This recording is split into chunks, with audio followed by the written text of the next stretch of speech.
Welcome to the What Matters Today podcast from the Geneva Graduate Institute. I'm Dan Graham, Head of Communications at the Institute. In this podcast series, we ask members of our faculty to comment on key global issues. Today, we turn our focus to Iran at a moment of intense uncertainty. Over the past year, the country has witnessed another major wave of protests, driven by deep social grievances, political frustration, and an economic situation that continues to deteriorate. The government's response has been marked by severe repression, while regional tensions and new international sanctions have heightened pressure on the Islamic Republic. In today's conversation, we'll take a closer look at what's happening inside Iran, the roots of the current uprising, the role of the political leadership, the impact of the economic crisis, and the landscape of opposition figures abroad. We'll also explore how the regime's crackdown fits into its broader survival strategy and what Iran's trajectory might look like in the months ahead. My guest is Clément Terme, an alumnus of the Geneva Graduate Institute and a lecturer at the University of Montpellier. Clément, welcome back to What Matters Today. It's always great having you on this podcast series. I'm going to start with my first question. Could you briefly remind us of the most recent wave of protests in Iran and explain the deeper social and political factors driving these uprisings? Yes, thank you, Dan, for having me again. So the popular protest in Iran started in the 1990s for economic reasons. The first civil rights fight, if you want, was in 1999 with the student movement, but it was limited to the students, in the university dormitory of the University of Tehran, especially in the main part. And then you have the Green Movement in 2009, was more the middle class, but it was different. It was partly for reform and partly for systemic change, because the slogan at the time was, "Where is my vote?"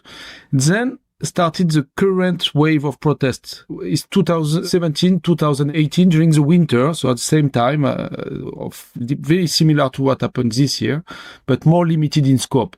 It was more the periphery of Iran, the small cities. It was about budget given to the religious foundation and the feel of betrayal of the people regarding all this wealth that was going for the clerical bodies of the Islamic Republic. And since that time, we are witnessing pro-Shah, pro-imperial regime slogan, but it was at the time more the grandfather of the crown prince that is supported today, Reza Pahlavi. The grandfather was Reza Khan. He was the king of Iran between 1925 and 1941. And he was quite popular at the time because he was anti-clerical. So because we have these feelings against the clerics. So it was the first time that was a protest for systemic change, for not only reform or just one group, like the students in 1999, but it was really for a global change. Then you have the Aban protest of 2019. Aban is the month of November in the Persian calendar. It was because of the increase of the price of oil. But it was not that difficult at that time to solve the problem. They canceled the increase of the price of oil, And then you have the Women Life Freedom of 2022 and 23. And it was focusing more on equality between women and men and the issue of the forced veiling of women. So the regime relaxed the implementation of the law regarding the forced veiling of women.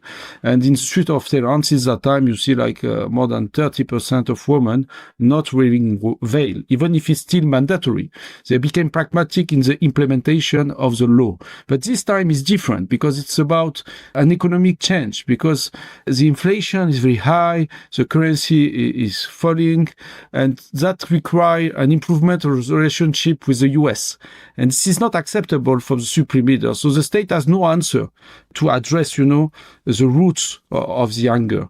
They can only have this security and ideological answer to the protest. And it's what we are witnessing during the last days with the terrible crackdown, thousands of deaths, and the true face, if you want, of the Islamic Republic, the security apparatus, because these people believe in the ideology of the Islamic Republic. So it's difficult to have this sense of solidarity with the protester between the security forces and the protester. So at the same time, it's blocked because of this security strengths, if you want, of the Islamic Republic. But the system in the long term has no economic answer to the protest. So to what extent has the deteriorating economic situation, compounded by corruption and the new UN sanctions imposed in September following the 12-day war in June of 2025, acted as a central driver of these protests? To understand that external factor as never the main factors explaining social protest. Everyone agreed that sanctions, international sanctions, US or European sanctions, play a role in the deteriorating condition of the Iranian economy. But this is not the only factor and is not a driver of the protest.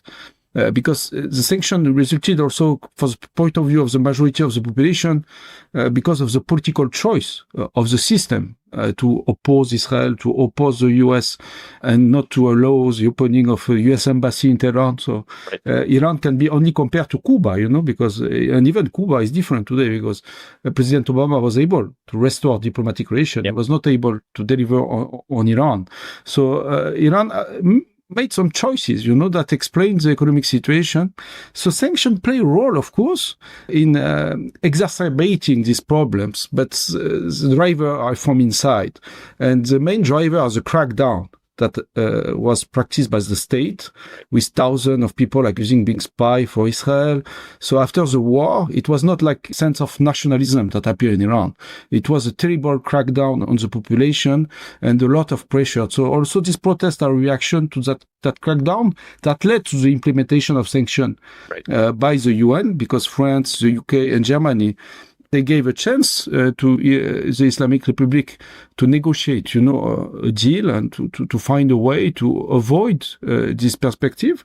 And Iran was not flexible. So they prefer to choose the ideological principles rather to be pragmatic and to focus on the wealth of the country and on the economic interest of the population.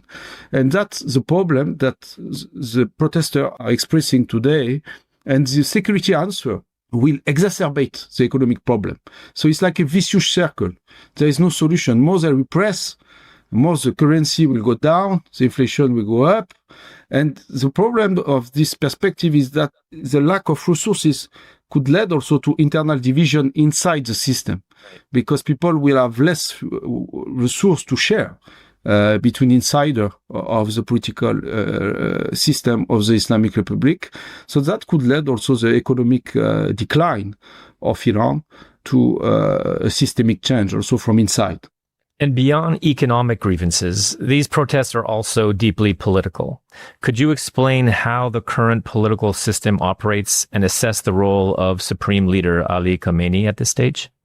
Yes, the Supreme Leader is focusing, on the preservation of the ideological tenets of the Islamic Republic, and is a successor of Ayatollah Khomeini. So it's very easy. Iran, there is two heads of state. One is Khomeini, 1979, 1989. And since 1989, you have Khamenei. And he wants, he's very old, he's 86. He wants to preserve the legacy he received from Khomeini. And one of the legacies is to be anti-American, to be what they call Zionist, anti-Israel. So it's very difficult for him to change the main tenets of the Islamic Republic. So he can be pragmatic in the implementation of the tenets, like for the forced veiling, for instance. But it's difficult for the Supreme Leader to change the principles themselves. So that's why the population, they don't believe, the majority of the people, in the reform of the Islamic Republic. That's the challenge. And even if you have a so-called moderate president who play a role, of repeating some grievances from the protesters, the Supreme Leader is in charge of ideological security apparatus. So that's the strength, because there's no fraternization with the population for now. And they keep being coherent because they're different from the other. And they say the Iranian people are Daeshi terrorists, like Daesh. They call their own people Daeshi. Yeah. So that to create a gap between people inside the system and people outside the system, and they make sure that there is no possibility of influencing the internal decision-making process of the Islamic Republic. But at the same time, if this security crackdown is going to bring an economic collapse, that will be also the end of the Islamic Republic at one point. So that's why we don't see this time an easy answer from the leadership of the Islamic Republic, despite the fact that the security apparatus remains coherent for now. And the regime seems to have responded with severe repression. You talked about that just a bit before, including hundreds of deaths and mass protests. Does this crackdown mark a turning point for the Islamic Republic, or does it reflect a familiar pattern of survival? Firstly, it's both. It's a pattern because the supreme leader himself and the security apparatus was accused of crimes against humanity by the Iran fact-finding mission of the United Nations in March 2024 for the first time. So it was not NGOs, it was not activists, right? Yeah. It was not militants, it was the UN, so it was different. So they repeat the same pattern all the time. But this time, the difference is that there is no political answer to the economic problem. So they seem like without any solution. Also, there is some key differences compared to previous episode of protest. The first one is that Iran lost a lot of regional power in the region, what we call the proxies in the West, the network of influence of Iran, that is Hezbollah, Shia militia in Iraq. They lost Bashar al-Assad regime in Syria. So there are some difficulty, in the region for the Iranian influence. So Iran is weaker now than it was at the time, for instance, of the women's life freedom in the region.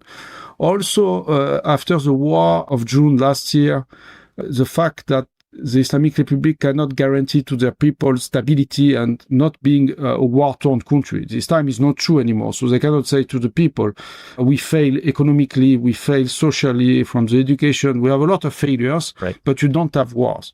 This time, this argument is lost because the ideological tenets of the Islamic Republic bring the war with Israel and the US in June last year. So that they are in a weaker position now. Right. And also, one of the key difference is that it's not President Biden that is in Washington, D.C. It's Donald Trump. Yeah. So which is very different because he broke a taboo in June last year. The plan was there for 20 years to bomb Iran. Even John McCain, I don't know if you remember, he was singing bomb Iran at the time, 20 years ago. So it was not a new idea to bomb Iran. But no president dared to do it because they said it's too big, Iran, to be bombed, So, and Obama refused also to bomb Iran. Biden, even George W. Bush, after the war in Iraq, we were talking about Iran next at the time, I remember. But Trump did it. So they know, the leadership Iran, they know that Trump can bomb Iran again. Yeah. So that there is an external threat also that is there. It's not only the internal front this time, which is the main threat for the survival of the regime. There is also an external threat, which is very different. My next question is, Reza Pahlavi, the son of the former Shah, has positioned himself as a leader of the opposition from abroad. What role, if any, can he realistically play in Iran's current protest movement? So the crown prince left Iran before he was, his anniversary is 18 years old. So he was 17 exactly, but just some weeks before he was his birthday. So he was a teenager when he left Iran. He was not in charge. He was not minister of his father.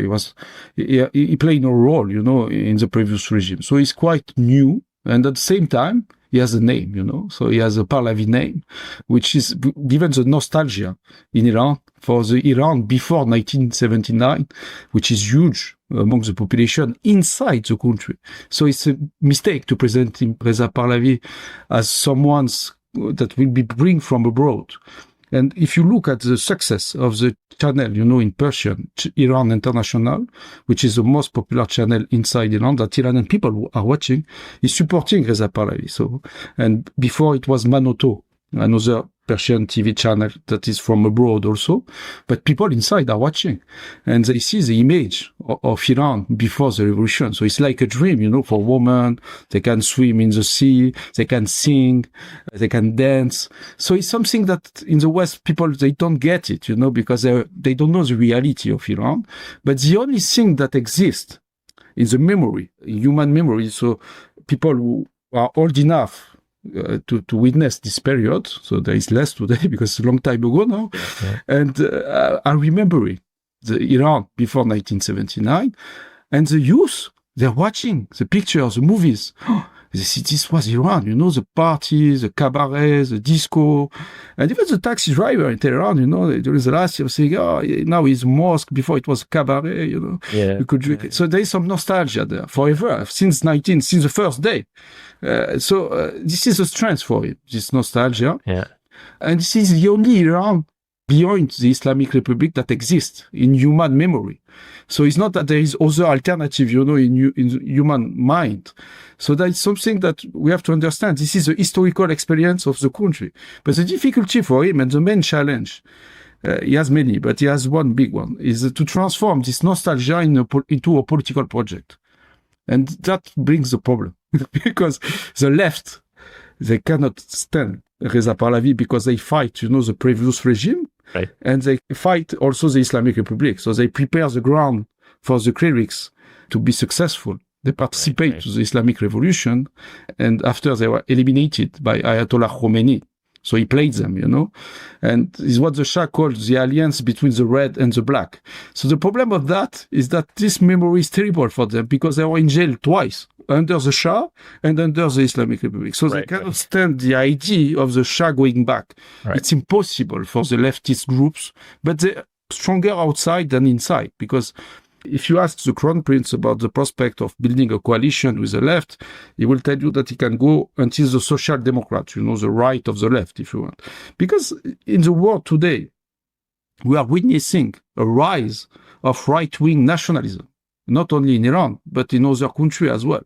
So the left is not a future for many countries today, even in Latin America, if you look at it, even, except Brazil maybe, but look at Venezuela or maybe Cuba tomorrow. So it's not a very trendy ideology right now. And so that's a strength for him, but he will have to fight a lot to bring a consensus, because the ethnic groups also, some of them are against. Others are more neutral, like the Baluch, for instance, will not be a priori against, his perspective. But he has no network on the ground also, because he has just this popularity, but it's not political support. It's different. So that's why it appears that it's very controversial in the West, but in Iran, this is not the topic, because the topic is the killings of today and the reality of the Islamic Republic. So also, when you are in this system, you see that as a reactive also slogan, because the first slogan is not to support Reza Pahlavi. The first group of slogan is the end of the supreme leader, Ali Khamenei. So that is the slogan that you find in most of the protests. The second group of slogan is the social economic slogan. Neither Gaza nor Lebanon, I give my life for Iran, for instance. And the third group of slogan is to support the former regime. But it's also reactive because the Islamic Republic hates the former regime. Everything they do is against that. So that also a reactive dimension. And the strength that he has politically is the secularism of the past, that the fact that under the previous regime, the situation of women was better. There was no clerical leadership. Iran was not an ideological state. So there is some form of secularism. Also, second group of asset is that as economic development. We call Iran the Japan of the Middle East. Today we are saying Iran is like Syria or Iraq. At the time it was Japan. So the economic level of Iran was South Korea. So it was very different. It was an emerging country. So the economic performance was a lot better before. And also the foreign policy, because the foreign policy defends the economic interest of the country. Of course, it was not a democratic state like European state. There was some secret police. There was some also violation of human rights. But even that, compared to what happened today, the number of killings that happened in the last 2.5 weeks was more than what happened during the 13 months of the Islamic Revolution. The performance of the Shah regime, repressing the Islamic Revolution. So even that, if you compare today as an Iranian, you see that with some distance now. So it's not the Western perspective is very, polarized because we project our ideological preferences on the Iranian reality.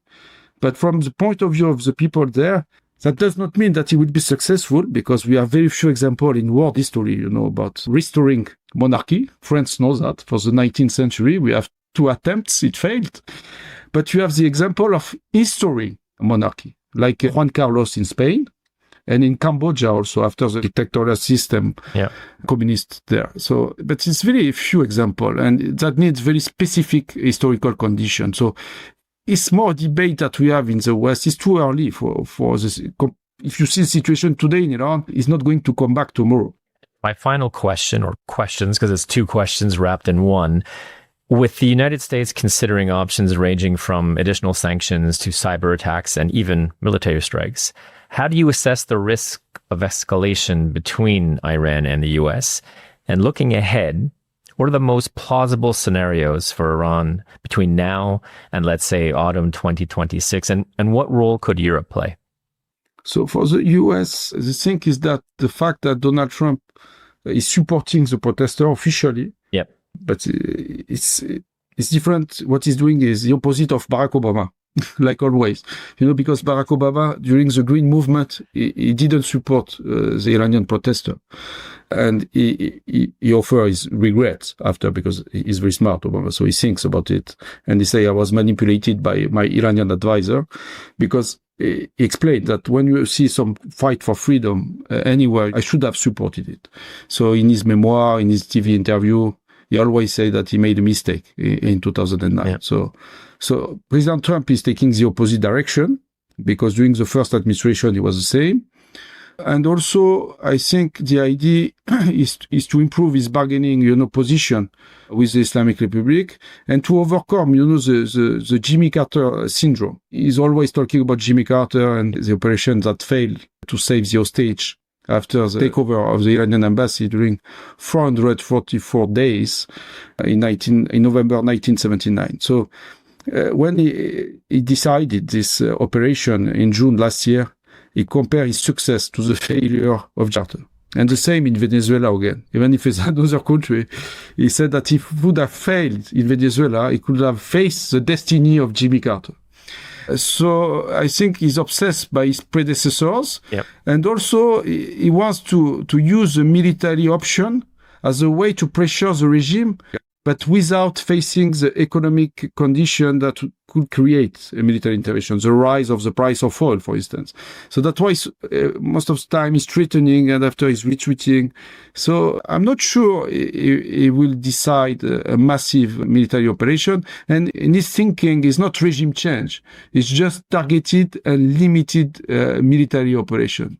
He's not going to send troops in Iran to provoke regime change and to bring Reza Pahlavi back.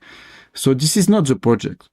So we'll see. He's using economic pressure also to bankrupt the regime and to provoke an economic collapse. But so that's the US strategy. The scenario now, I think there's three main. The first one is the success of the security crackdown, that the regime survived and Iran became poorer. People are migrating, trying to escape Iran, and the situation continued to deteriorate. The second one is internal division, that political faction inside the Islamic Republic start to fight about what is the best method to organize the survival of the Islamic Republic and how to respond to the protest movement if the protests continue despite the security crackdown. The third one is solidarity between the security forces and the protesters because of the deteriorating economic situation and the fact that the state may not be able to provide a lot of funding to the security forces in the coming months. Like we saw in Syria, after some years, the state was not able to pay the salary that provokes the collapse from inside, the zombie state scenario. And the fourth one is external military shock that President Trump decided to the coup de grâce and Prime Minister Netanyahu to, quote, finish the job. And that accelerates the end of the Islamic Republic. That are the main scenario, I think, now. And just want to see if you also can comment on what role you think Europe can play in all of this. Europe is trying to keep its diplomatic presence in Tehran. And it's really difficult. Like the French, they keep only the essential staff now. We have two hostages inside the Iranian embassy, and I want to think about them, Cécile Kohler and Jacques Paris, that were detained for 3 years in terrible condition in Iran. So we hope that can be exchange with an Iranian prisoner during the month of January. The British also has closed the embassy yesterday, following the advice of the US administration. And they also have a couple of an hostage couple two Brits in jail now. Germany also have a very strong stance. They said that this is the end of the Islamic Republic. What they can do is sanction, but the trade between Iran and Europe is 4 billion. So it's very limited. That was the trade between France and Iran 20 years ago only was 3 billion, 3-4. So it was all Europe almost. So you see that there's not much to sanction now. They can use targeting sanction, human rights sanction, to design entity, to say that the IRGC is terrorist also, like the US. So there's still possibility to cut the diplomatic relation, also to close the embassies. So that can be also a scenario if there is military escalation between the US and Iran. Europe may have to end its diplomatic presence, because the specificity of Europe compared to Canada, for instance, or US, these two countries, they don't have a diplomatic presence in Iran. So they have more flexibility, in having strong principled stance on the protest, on the repression. Europe is more cautious because they have this diplomatic presence in Tehran. Emma, thank you very much for your insight. This has been very interesting. Thank you again. Thank you, Dan. This podcast series is produced by the Geneva Graduate Institute Communications team. For more information about the Institute, please visit our website at graduateinstitute.ch. I'm Dan Graham. Thanks for listening.